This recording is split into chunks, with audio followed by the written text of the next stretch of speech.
For the longest time, there's been a divide between science and spirituality. Science, as we know it today, is a materialistic view of the world, where things such as the spirit, the other side of the veil, spirituality, are purposely excluded. Is this a denial of spirituality by science, or are the scientists hiding their spiritual lives? We haven't been as awakened to the larger spiritual nature of ourselves or our planet, and science has been following that trend too. We each hold a depth of spiritual experience. Bring spirituality out of the closet. I'd like to believe then that this type of path would become more and more the norm, seeking to go beyond whom we thought we are and awakening to a larger sense of self. And I do see that happening beyond just the scientists. It's time to not only look at spirituality, but also science, being, and becoming. Welcome. You have entered the realm of 1111 Talk Radio. Your host is Simran. It's time to discover your own language with the universe. Empower yourself, broaden your mind, open your heart, and discover who you are. Now, here's your host, Simran. When I began my radio show and 1111 magazine, it was during a time when science and spirituality were somewhat separate. It was always interesting to me, as I'm an avid reader and also study a lot of the works of Yogananda. And so I always wondered how they could be so separate, because according to Yogananda, to deepen our spirituality is actually a scientific practice. And so there is a merging that has to take place and has been over the years, where scientists are bridging that gap. But the mystery is also that so many of these scientists have their own mystical experiences, their own relationship with spirit, their own understanding that really does bridge science and spirituality. But it's not what's brought out into the outside world as boldly as it could. Well, now we have a beautiful book that does go into some of these conversations, and it delves into not only where science is still a bit materialistic, but also where it is broadening and starting to open up into that bridge that we all must have.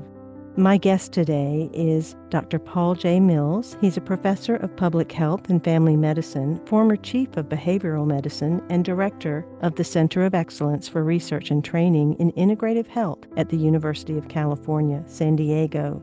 He has over 400 scientific publications in the fields of cardiology, psychoneuroimmunology, space research, behavioral medicine, and integrative health. And his work has been featured in Time Magazine, the New York Times, National Public Radio, U.S. News and World Reports, Consumer Reports, Huffington Post, Gaia TV, and the list goes on. He has a Gold Nautilus Award-winning book, Science, Being, and Becoming: The Spiritual Lives of Scientists.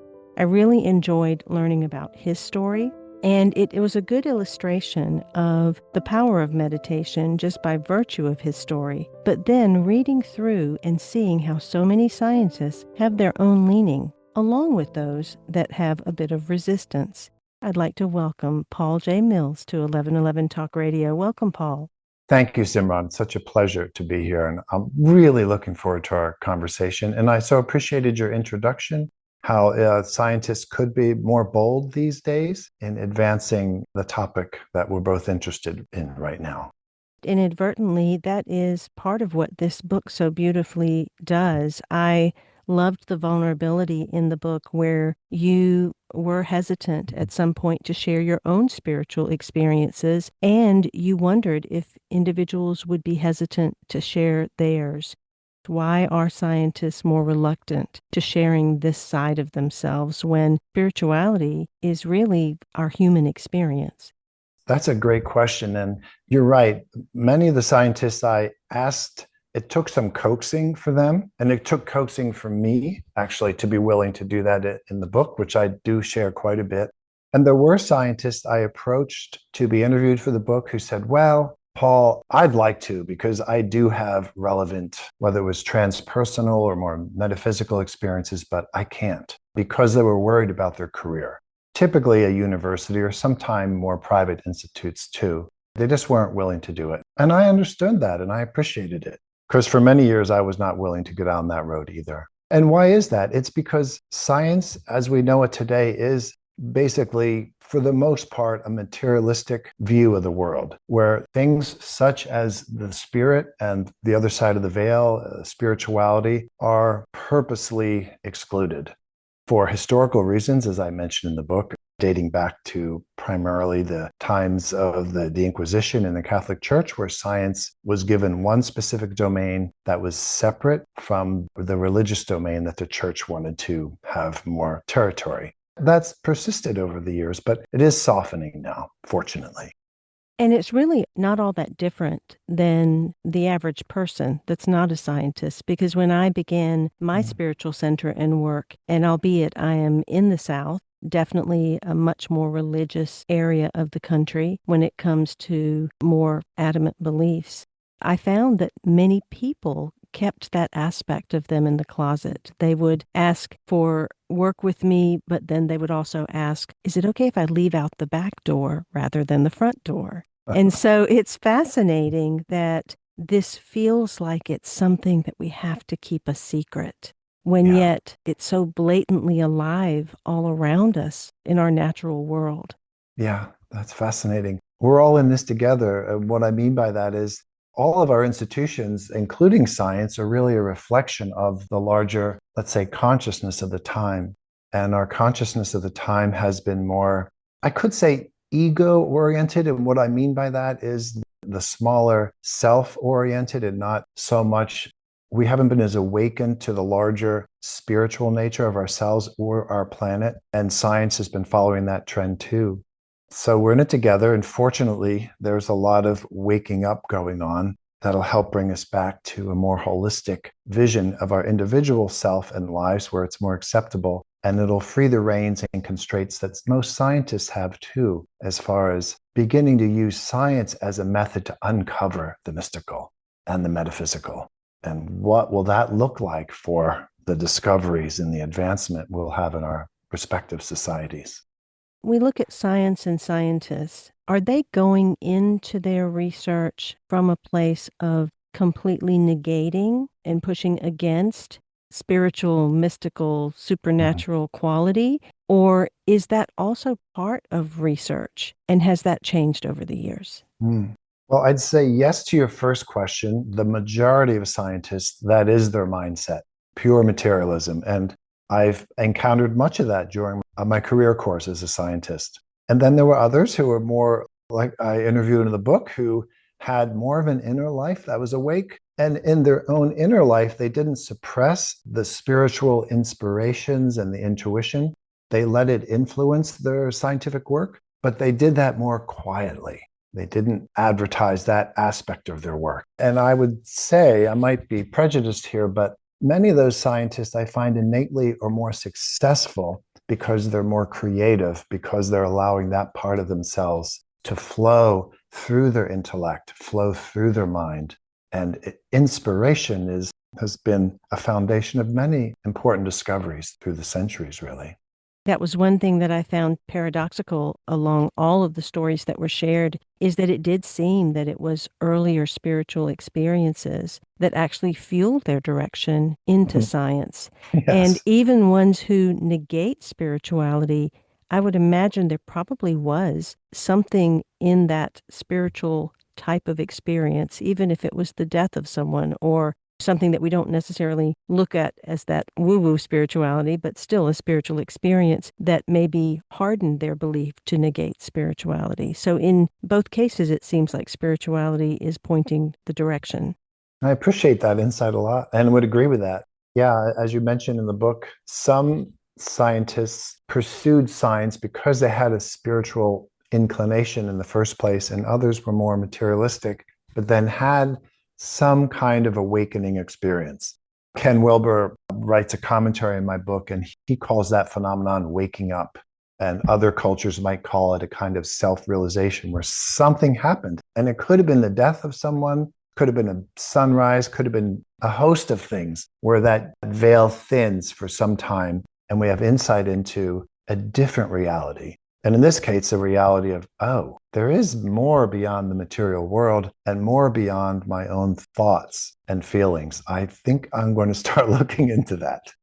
I appreciated the reference to the 60s and 70s and how that period of time was a catalyst for individuals to be more open to non-traditional ways of finding themselves. And meditation really started to mushroom at that point. And in your own story, you began meditating at a young age and had your own spiritual experiences that you share. That in itself seems really fascinating, especially at the younger age, because when I look at the young people of today, spirituality and self-help is fashionable, something that people are doing to grow and work on themselves. But it seems like there's a distinction between then and now. Share, if that is the case from your perspective, what you feel like is the difference or the similarity. Yes, that's right. Quite a number of the scientists I interviewed had their earliest, let's say, metaphysical or even mystical experiences through meditation. That was certainly the case for me. And that certainly then drove me to want to be a scientist, because that was the way I identified at that time that I could use certain techniques of investigation and thinking and examination to uncover more of the nature of my own consciousness. And then I was interested too in doing research to see what are the benefits just for our health and well-being of meditation. Back then, yeah, it was certainly new in my neighborhood and my culture when transcendental meditation started making its way through our local societies. It was all new ideas, all coming from the East, which I appreciated and resonated with. And your question, how is that different today? That is interesting too. It's certainly much more widespread and accepted that things like meditation and yoga are beneficial. As far as what's driving it, or what are people's relationships these days to that, as far as self-exploration, I'd be interested in your insights on that too. I know you've interviewed a lot of guests for your 1111 podcast, and have any of them been younger and spoken about that? After hearing you, the period of time where meditation came and it became this new thing, there was a level of curiosity, there was a wonder, there was an energy toward it that feels as if it's different than what is now. What I experience now and what I hear now is problem solving, trying to work on things, and efforting rather than an opening.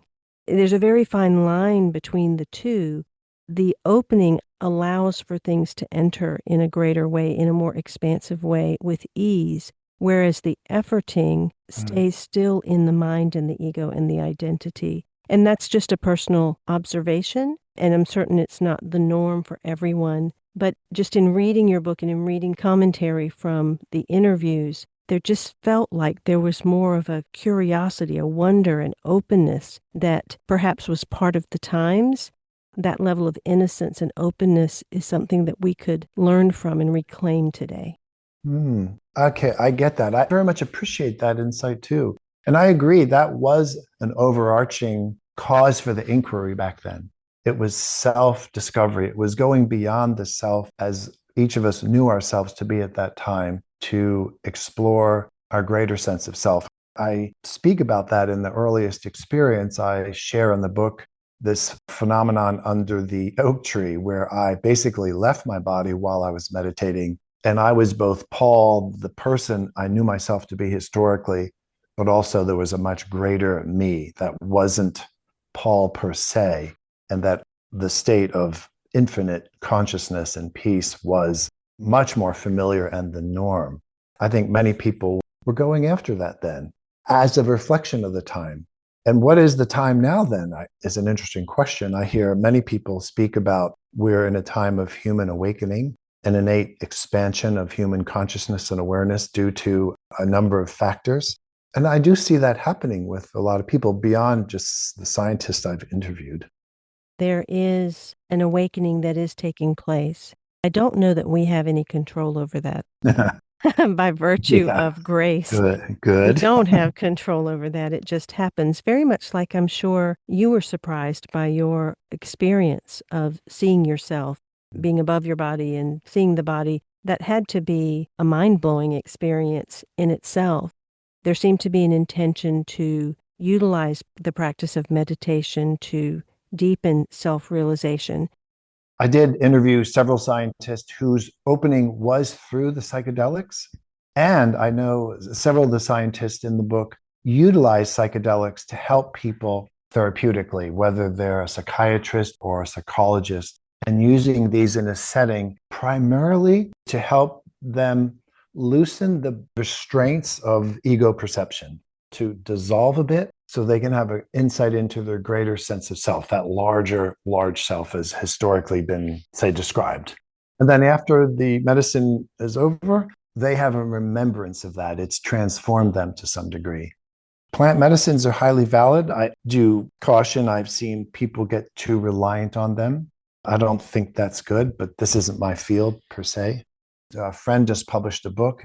The title is Truth Medicine, and his name is Michael Sapiro. He's a psychologist, clinical psychologist, and he does psychedelic psychotherapy, and he describes the whole field with plenty of case reports and in-depth description of pros and cons of the different types of psychedelics and the right way to use them. Excellent resource for people considering this as a path for them. When I think about psychedelics or I think about artificial intelligence, which now there are some individuals that are saying just go into AI and ask all about your self-realization and you'll get the answers. It seems like that is an external pursuit of escapism that never quite gets you to the real thing. Now, I have never tried psychedelics, so I can't speak by experience, but I've always had this feeling that what's outside of us is not ever going to be as powerful as what's inside of us. As you were doing some of your own meditations, you had a communication that went to you. The communication was that it had no interest in individual human beings, but was only keenly interested in humanity itself. You later go on to say humanity would come into its own in terms of fulfilling the reason it was created. How do you interpret that communication? This is a large cosmos we live in, and human beings are just one aspect of consciousness, of individuated sentience, if I may put it that way. I believe you've interviewed Jude Currivan, and that's a term I appreciated from her. And that particular experience was an awakening for me, and also the impetus for me writing the book, as I describe in the introduction. That being helped me put into perspective what we just mentioned a few moments ago, the idea that humanity is going through an awakening process. Humanity as a group consciousness, and that is occurring through awakening of many of the different individual human beings that comprise the human group consciousness. And this being showed me quite clearly that we will make it, that humanity will awaken to the purpose for its being created here on this planet.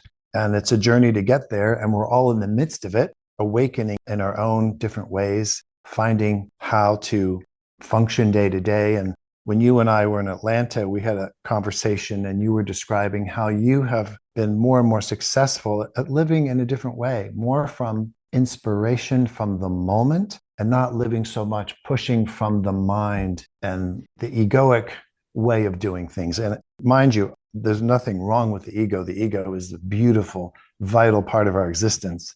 I'm just referring to when the egoic aspect of our identity has become too dominant in directing both our lives, day-to-day living, but also just our sense of identity. And this being showed me that, yeah, humanity is going to make it, and it's going to be beautiful.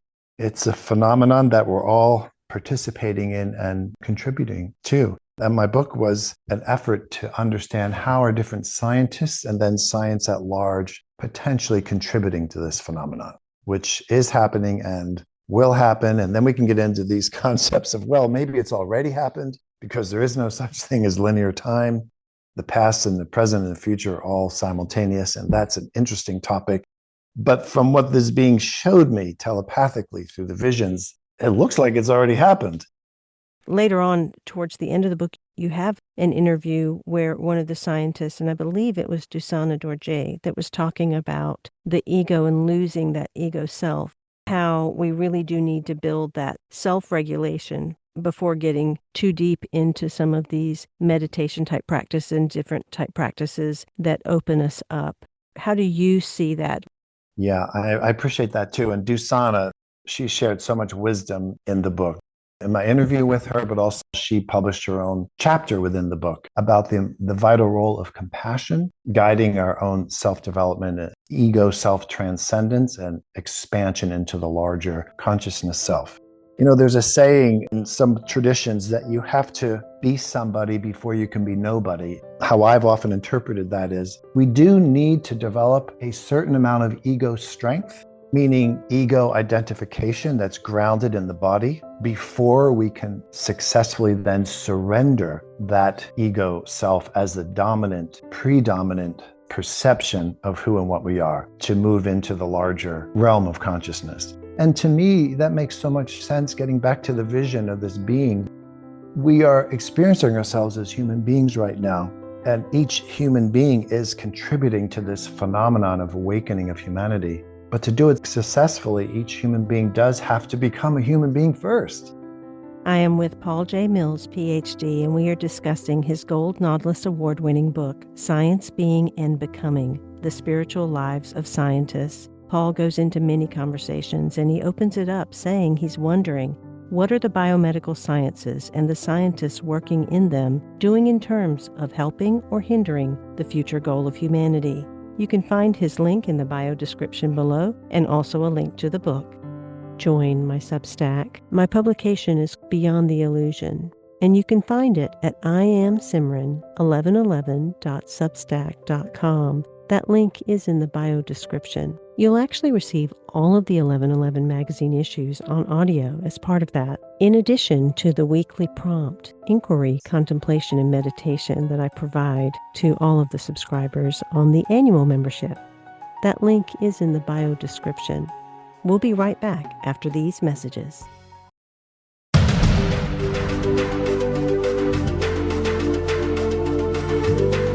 You are listening to 1111 Talk Radio. Simran is an award-winning author, publisher of 1111 Magazine, powerful speaker of wisdom, and a life mentor. Find out more at iamsimran.com. Now, back to 1111 Talk Radio. I really enjoy working individually with people. If you're looking for some additional support and guidance, and you really want to dive into the subtle, then there are quite a few options on my website at iamsimran.com that have to do with shadow work or manifestation if you want a more focused approach on a particular thing, as well as individual sessions around deciphering signs, symbols, and synchronicities, gaining a better understanding of how the universe is speaking to you, your particular dialect. That link is in the bio description. Today, I am with Paul J. Mills, Ph.D., and we are discussing his Gold Nautilus Award-winning book, Science, Being, and Becoming: The Spiritual Lives of Scientists. He asks, are we in service to humanity's future advancement or not? He was very aware that the vast majority of the scientific endeavor is highly materialistic, with metaphysical and mystical considerations outright rejected or non-existent. He wanted to come together to figure out, is there a bridge that would connect this so-called gap between science and spirituality? You can find his link in the bio description below, and also a link to the book. We are experiencing ourselves as human beings right now, and each human being is contributing to this phenomenon of awakening of humanity. But to do it successfully, each human being does have to become a human being first, which means having a healthy, developed ego, and then to allow that ego to shift into a larger self-perception. I made reference to Ken Wilber in the book. He writes about the phenomenon of what he calls waking up, which I mentioned a moment ago, which is essentially a kind of initial self-realization where a person says, oh, I'm more than I thought I was. And that could be through a host of things, whether it's psychedelics, meditation, a death. Some experience can just open that veil.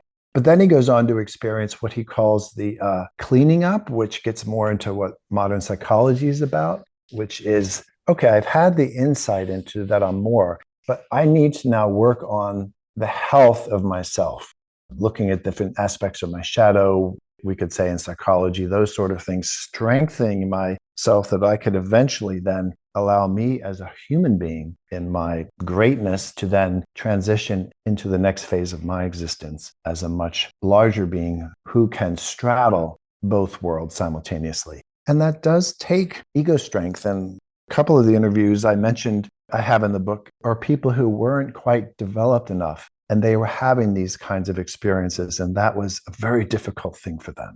And it can lead to hospitalizations, psychiatric hospitalizations, so forth, because there's not enough capacity in the person to manage being in the entirety of the universe as it's known and perceived, while at the same time residing in the confines of the physical body. But that is ultimately what we as human beings will be managing. And that's a beautiful thing because we are so multidimensional.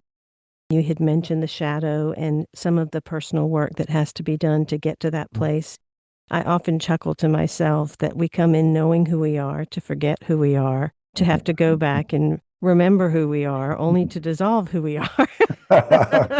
There it is. There it is. And it is a bit of a roller coaster. And in the story of yourself and some of the meditations that you had, one of the other statements that you heard was that you cannot serve two masters. Who are the two masters, Paul?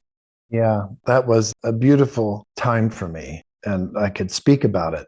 That was a time when I was deep into transcendental meditation, and I had studied under the Maharishi, and I'd learned to become a teacher of transcendental meditation. And I was deep in my graduate studies at the time. I sat to meditate, and I heard a voice as clear as day say just what you said. You can no longer serve two masters. So it was clear to me that I needed to let go of my relationship with the Maharishi at that time as my, let's say, spiritual teacher. And I'll answer the other part. Who is the other master?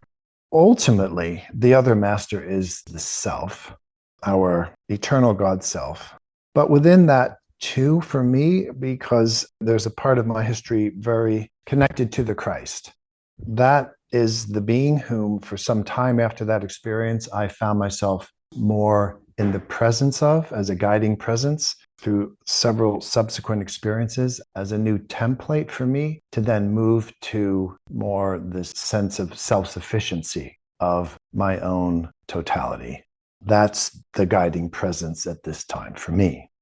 Many of these great avatars that have come and different gurus and masters, in their own right, they have modeled a scientific process, a way for us to bridge that science and spirituality within ourselves. It's just not labeled that way. In your identifying with Christ consciousness, did you find that kind of subtly, maybe even unconsciously, wove itself through all of the endeavors of your scientific research and following work? Wow, that is a beautiful question and insightful. And I'm going to say yes to that.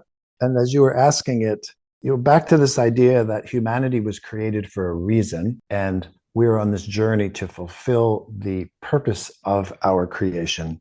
And along the way, there are many great avatars who come, who infuse into humanity aspects of our consciousness and ultimately our expanded consciousness and identity to help get us to that place of our fulfilled purpose. Yes, for me, the Christ is one of those beings. To me, brought a great experience of expanded and light-filled, self-illuminated consciousness that historically has been a guide for me, to answer your other question, throughout my endeavors and guides me to this day. It's both our own self, but also an aspect of self that has an embodiment in a particular being. Because ultimately, it's, as you know, it's all one vast beingness of consciousness with many, many individuated sentiences, back to that term. And we rely on each other to find our way on this journey. And science is one journey, one way of expressing this path. And there are so many paths. You go on to say that another part of what became the impetus of this research and this book was leaning on Joseph Campbell's idea of the hero's journey. In a sense, even science is its own version of the hero's journey. Talk a little bit about that call to adventure and this leaning of science into spirituality That seems to be the spark, maybe the God spark. Yeah. I love this question. That's called the monomyth because it's found throughout cultures on the planet. The first step, as you said, is heeding the call, which is kind of this waking up phenomenon. And then once we've heeded the call, we start this journey to some new way of being in the world. We're searching for something. And then fortunately, the next stage, and this is something we all would find, is called the mentor, the guide, who then helps us understand the waking up experience we've had, and then guides us on the next steps of our journey. Of course, there's always challenges. So the third step in the monomyth is meeting the adversary. And the adversary could be a friend, it could be a family member who says, well, what you're in the midst of, I think it was just a fantasy. You just go back to being the person you were. And some people maybe do that, but others press on. And the fourth stage is called death and resurrection, where you've pursued the waking up, you've followed your mentor's advice, you're looking at your shadows, you're pressing ahead, and finally, there's a kind of ego death, the person you believed yourself to be, how you saw yourself in the world, the constraints, your belief systems. You have a metaphorical death to that. And the resurrection part is there's a new you who now exists, who is in alignment with that initial awakening experience. That's a beautiful state. And then the fifth step is basically giving back and the return to the community and using your newfound gifts to share in your respective culture. And I love this insight you're having with scientists. Yes, science has been on a very materialistic path. Let's say not from the very, very beginning, because the very, very beginning, the scientific age, there was a lot of interest in the spiritual aspect, how the divinity had created the cosmos and how does it all work and what's our relationship to it. And then maybe we could say the adversary in that case was more the church in the Middle Ages. And unfortunately, science as an entity succumbed to that adversary. And it walked away from a lot of the spiritual inspirations for the inquiry. And now, of course, it's an iterative process. So the awakening is happening again. There's an opportunity for that. And now many fewer constraints socially for that. And many scientists are willing to embrace it and are embracing it. So for me, the concept of, let's say, ego death and the monomyth, where whoever we thought we were at a time is transcended and there's a new expanded ego. For science right now, the death has to be the materialism, the materialistic perception and belief of what the world is that is being examined through scientific tools. That'll be the death. And then the resurrection will be science opening, embracing back to the mystical of life, where the world as we know it can be re-enchanted and understanding that everything is alive with consciousness. And that's what science now will be having as its perspective. And how will that transform not only science, but the world we live in with discoveries and insights? And I'm looking forward to that. One of your interviewees said science is a mystical path, and followed by a line you wrote, which was, may all scientists awaken to that perspective. The spiritual is the final frontier of science. We all have that within us, seeking the expression and expansion. In the book you write, mind, we are told, is not the byproduct of matter, but the other way around. It is the foundation of everything that exists. We are the microcosm of a macrocosm, and there may not even be veils. That might be another breakthrough that we finally get to, that there's possibly not even veils. It's just our own minds.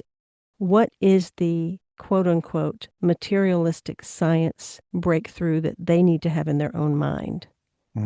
That is a great question. What is the materialistic breakthrough they have to have in their own mind? For me personally, since I'm a typical human being, I'm going to assume that it applies to everyone. And that gets back to, again, this idea of the veil you mentioned, that it's transcending our very strongly socialized beliefs and perception of our identity as the collection of thoughts and history and feelings that we walk around in. That's the veil. The veil is us as an infinite awareness holding too tightly to a very localized set of experiences, which we call the ego. which is comprised of thoughts, feelings, and history. And we hold so tightly to that keeps us asleep to the larger reality of our existence. And once we begin to soften that, and sometimes it can be more dramatic than just a softening, it can be an outright loss, whether temporarily or permanently. That is the parallel to what you're saying for science losing the materialism. Because the hold of the egoic identity is a form of materialism because it enforces separation, which really is the foundation of scientific materialism too. Separation, separation, separation. That everything is not innately alive in consciousness itself. And when people leave the realm of the egoic identity, perception shifts to unity. And it shifts ultimately to a perception that everything is consciousness itself. Everything is innately alive, and that we are that, and we are part of it, and we are foundationally contributing to it and continue to grow in awareness of that phenomenon. You wrote in the book that the materialistic sciences foster false dualities, that our sciences foster duality in judgment, observations without love. And that goes back to what you just said, because when we are really believing in that division, that separation, the stories of the ego, or even being the identity, that is where our duality and our judgment come from. And if you look at today's world, the variety of situations that we have going on the planet, what individuals within themselves are having to experience emotionally, mentally, physically, knowing your history in meditation and also the scientific perspective, how do we shift forward to allow what's here, but yet also serve the correct master? In a nutshell, I would say to shift our conscious attention, seeking guidance from the outer, to having the guidance come from the inner. Because you mentioned society at large and individuals and how our society is structured right now, it does ask for a lot of our attention as far as finding answers. I find people's lives really transform when they start letting go of that and just being quiet within themselves and seeking guidance from within themselves. And that guidance is always there. There's always a voice, no matter how faint initially, that we can listen to and then begin to structure the guidance of our lives from there. Back to the monomyth, those are the steps to get to the place where we hear that call and we begin to have insight into our own self as a unique being with a unique path to tread and unique gifts to share. I'm so aligned with that. You share about Joseph Campbell's conversation with his guru, because I think a lot of people, their first reply is going to be, I can't shut off the thoughts. There's too much noise. The mind continues to run. And so to sit down and be quiet is torturous because I'm just having to hear everything that's there. Joseph Campbell's guru told him to focus his attention between the thoughts. Yes. That can be a very enlightening statement to come across in this book.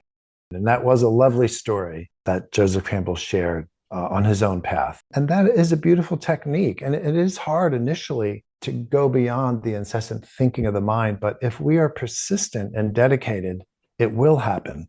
And as we do it, and as you said, Joseph Campbell was instructed to pay attention to what's going on between the thoughts. And what's going on between the thoughts is that silence of being between all the thinking.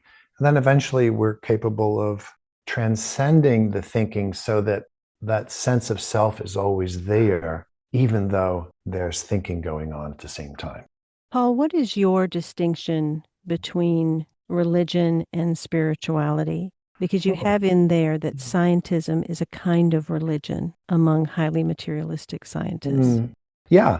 Well, for me, religion, it's a set of dogmas, a set of beliefs. It's agreements amongst groups of people to believe in the same things, sometimes to act in the same way, sometimes to dress in the same way, to do similar things.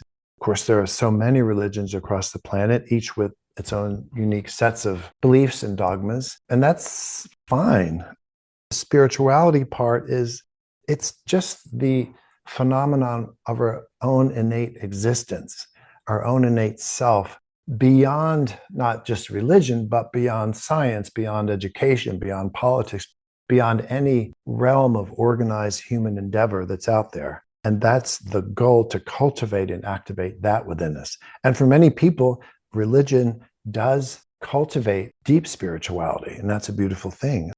I'm sorry to say there are some religions that cultivate more of a bondage, so that sense of spiritual self can't emerge. And science too generally has been a kind of a bondage for scientists. But as we're saying in the podcast, that this has been changing, fortunately. There's a way to have both. The scientists themselves are transformed, then how they understand and approach science, that in itself is transformed too. Why is it that for so long, anything that would lean into the spiritual was not allowed, considered as part of the equation? The advent of scientists were many people who were religious and spiritual, Bruno, Galileo, and so many others. And they began to develop scientific methodology from that point of view of themselves as a spiritual religious person seeking to understand the spiritual mysteries of the universe and to use scientific method for that. And then came along the church at that time, said, well, actually, no, that's not how you guys are going to operate. We're going to maintain the kind of religious spiritual realm, and you can have everything that's physical. So the scientists at that point agreed, okay, I know there is a spiritual, but I will just study what we call the physical because you're asking me to do that. But then over the centuries, that understanding that there really is a spiritual and the world is divine and mystical, that was all forgotten. And up to present time, and when I was trained as a scientist, as you said, that's not even in the understanding of how things are, for the most part. That is softening up, fortunately. So it's just a historical artifact that we're in the midst of being able to transcend. The question in my mind kept coming, well, surely these people socialized with each other now and then. Did these conversations never come up? Like, was it really that much in the closet? Or what was the holdback about sharing these things?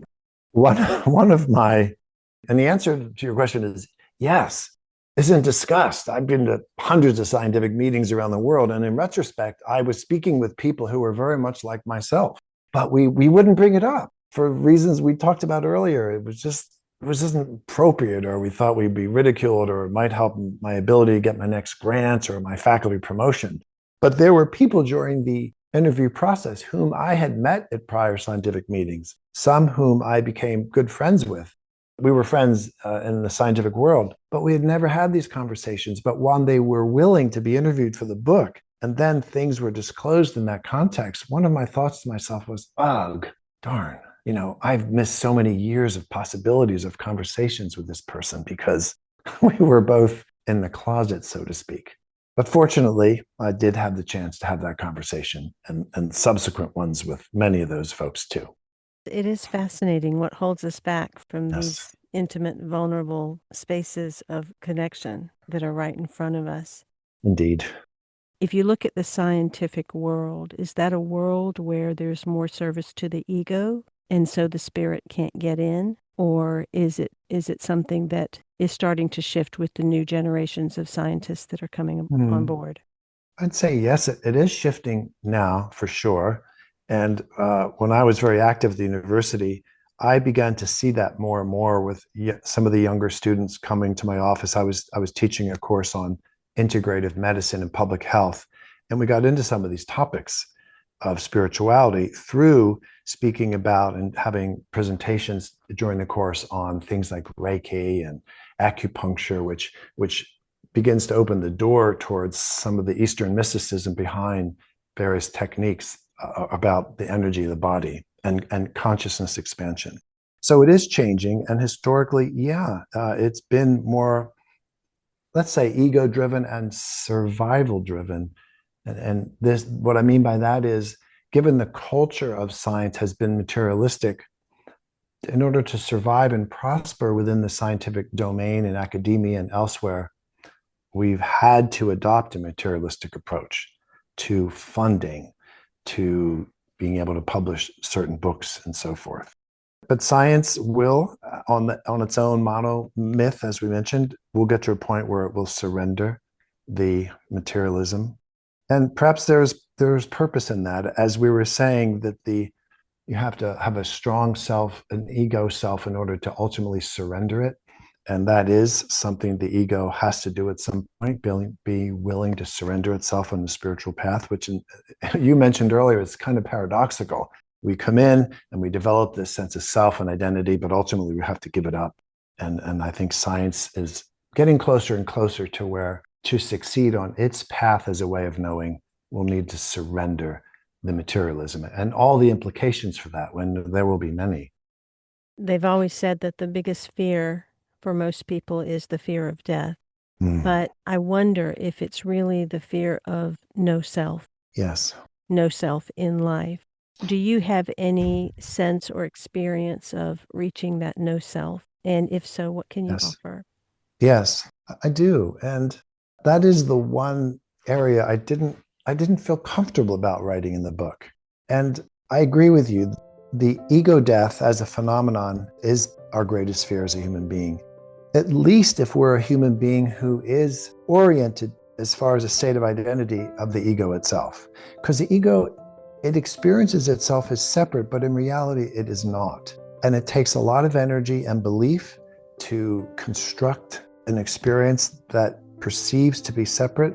And it is very threatening to then move from that experience into a state of non-separation, because again, it does require shifting our relationship to the ego. The ego itself does not die as far as an ego death per se. It's just we shift our relationship to it. Because for me, the ego is the whole body system itself. The memories, beliefs, the whole thing. And we have to just shift our relationship to that so that then the wholeness emerges, the larger experience of consciousness emerges, which, by the way, we come to realize that we never really were not that. It's not that we gave it up for a while to be an ego self. It's just that we've overly focused for some time that we forgot. But in reality, that is a continued state of our existence. Thank you, Paul, for being on 1111 Talk Radio. I really enjoyed getting to know more about you and also getting to see the beautiful spiritual lives of scientists. I invite you to pick up his Gold Nautilus Award-winning book, Science, Being, and Becoming: The Spiritual Lives of Scientists. You can find his link in the bio description below. Thank you so much for spending time. If you're looking for some additional support and guidance, and you really want to dive into the subtle, then there are quite a few options on my website at iamsimran.com that have to do with shadow work or manifestation if you want a more focused approach on a particular thing, as well as individual sessions around deciphering signs, symbols, and synchronicities, gaining a better understanding of how the universe is speaking to you, your particular dialect. That link is in the bio description. Until next week, I am Simran, in love, of love, with love, and as love. Be well.